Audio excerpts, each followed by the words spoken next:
This video is made possible by CuriosityStream and Nebula. Watch a full-length, exclusive companion video to this one in my Modern Conflicts series next on Nebula, which you can access by signing up for the CuriosityStream Nebula bundle deal for just $15 a year at curiositystream.com/RealLifeLore. There's a lot of really bad, really awful border situations in the world that at first glance don't really seem to make any sense. Why does the European Union have cities and territories in Africa? Why does France share her longest border with Brazil? Why does Namibia have this stupid arm? I've made tons of videos about things like these in the past, but there's one extremely insane border situation that I haven't made a video on yet, and it's one that no matter how many glances you take at it, it still doesn't make any sense. This is the most complicated border that has ever existed in history, the India-Bangladesh border. Today, the border between these countries is still pretty weird, but if you rewind the map back to just 6 years ago, it was a lot more weird.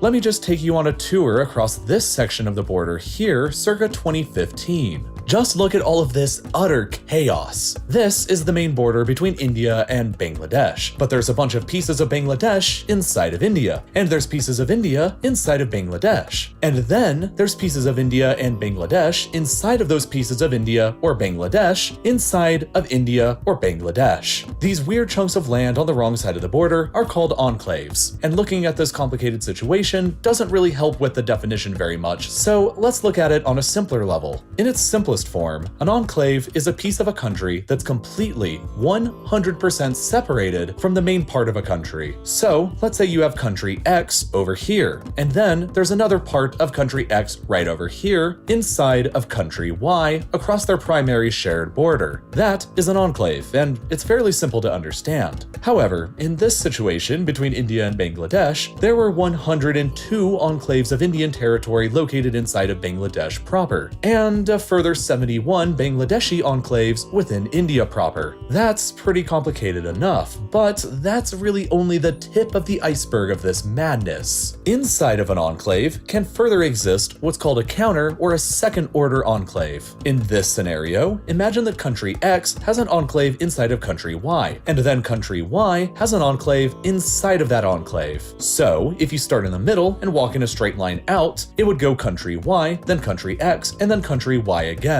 It almost looks like a bullseye, and as of 2021, only one example of a counter-enclave continues existing in the world here at Nahwa, which is a United Arab Emirates village which is completely surrounded by territory belonging to Oman, which itself is completely surrounded by the United Arab Emirates. Understanding one of these like this is fairly easy, but India and Bangladesh didn't have one. They had dozens. Inside of those 102 enclaves of Indian territory inside of Bangladesh were a further 21 Bangladeshi counter-enclaves, and inside of those 71 Bangladeshi enclaves inside of India were a further 3 Indian counter-enclaves. And then, to make matters even more complicated, there was this nonsense. What you're currently looking at is a small patch of farmland that belonged to India, which was located fully within a village that belonged to Bangladesh, that was further located fully within a village that belonged to India, which was further located inside of the Bangladeshi mainland, not to mention all of these other little enclaves surrounding it. If you started here and walked in a straight line, you'd begin in India, then Bangladesh, then India, then Bangladesh, then India, then Bangladesh, then India, then Bangladesh, then India, and finally Bangladesh. And this whole line is only a few hundred meters long. Anyway, this nonsense was the world's only third-order enclave,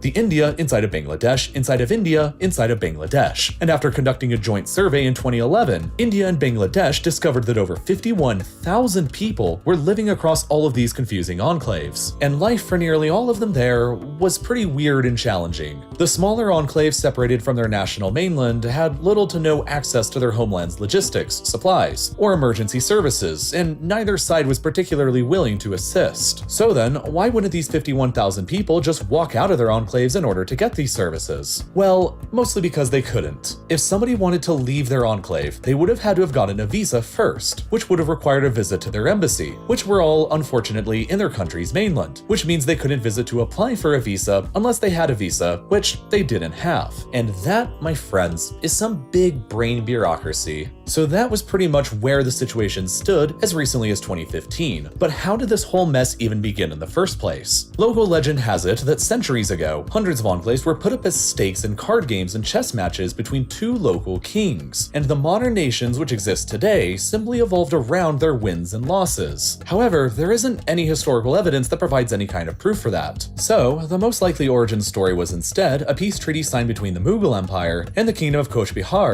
in 1713. Coach Bihar lost the war and agreed to cede territory to the Mughals, but evidently, they never really consulted a map, or even formalized an actual border, so the question of what land belonged to whom remained vague. And then, as with every dumb border situation that exists in the world today, the British got involved. When the British ruled India, the former borders between different kingdoms didn't really matter as much, but then, all of a sudden in 1947, after centuries of rule, the British finally decided to give India independence. But they also decided to partition it between the state of India and the state of Pakistan, and they gave the job of drawing the border between them to this guy, a British man who had never been to India before, and who was only given 5 weeks to come up with something. What he came up with was this, which had Pakistan in two different places separated by hundreds of miles by India. The eastern half of Pakistan's border was drawn here right along the vague old boundary between the Mughals and Coach Bihar that included all of the enclaves, which after centuries of not mattering, all of a sudden mattered a lot. Thousands of Indians and East Pakistanis were all of a sudden trapped within their enclaves on different sides of the border. And as relations between India and Pakistan quickly deteriorated, nobody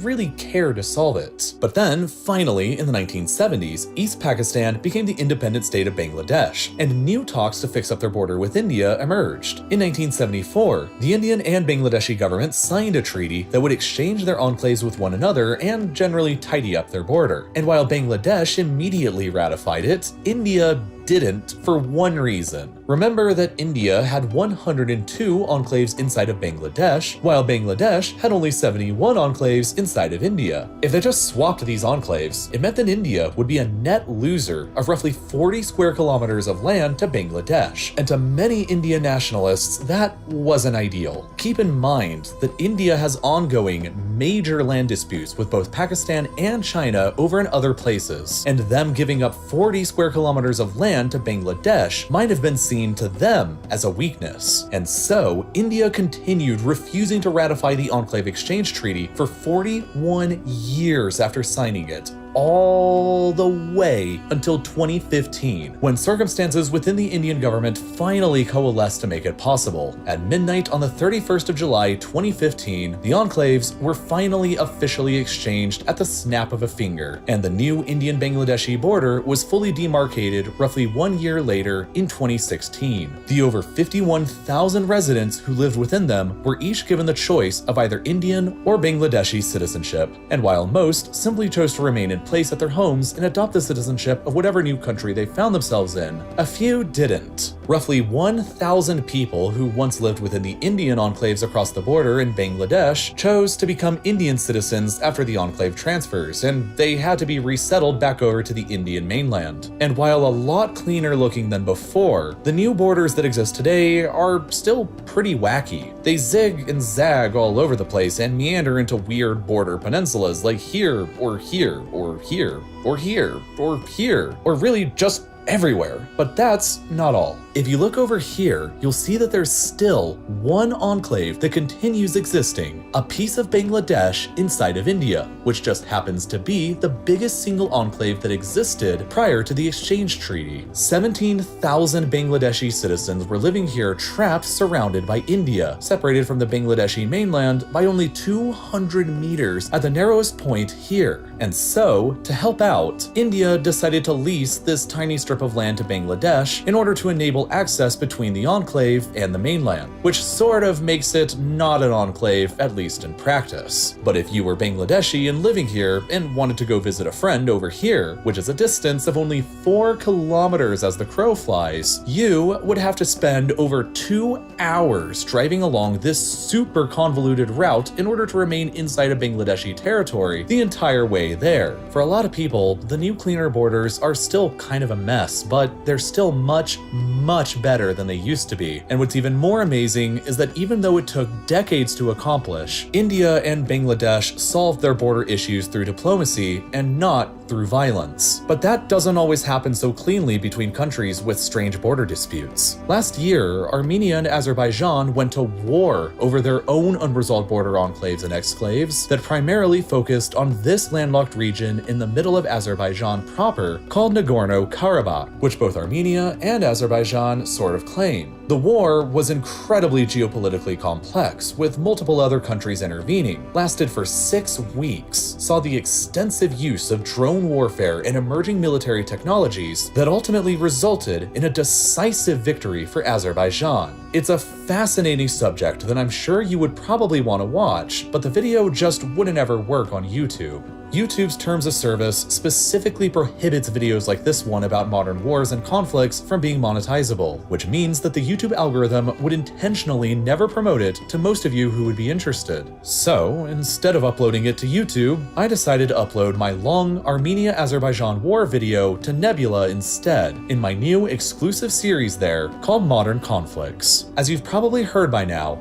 Nebula is home to tons of exclusive ad-free content from tons of your favorite educational creators. The reason that I and others are able to put exclusive companion videos over there, like this Armenia-Azerbaijan war one, is because of the way that Nebula works. It doesn't have an algorithm that punishes us when we make something controversial or something that's different from our normal stuff. And the direct subscriptions from users help to fund both these and other projects, like our many Nebula originals. So, if you're interested in watching all of this awesome exclusive content, plus supporting loads of independent educational creators at the same time, you can sign up right now by using the CuriosityStream Nebula bundle deal. All you gotta do is go to curiositystream.com/RealLifeLore and sign up for any subscription they have. But I'd suggest the yearly one since it's less than $15 a year, and then you have access to both streaming sites. And CuriosityStream itself has awesome stuff too from more established names, like David Attenborough or Richard Hammond from Top Gear, or almost hour-long extensive documentaries like King of Cokeland, the UN's losing war on drugs, that'll take you through yet another modern conflict in South America.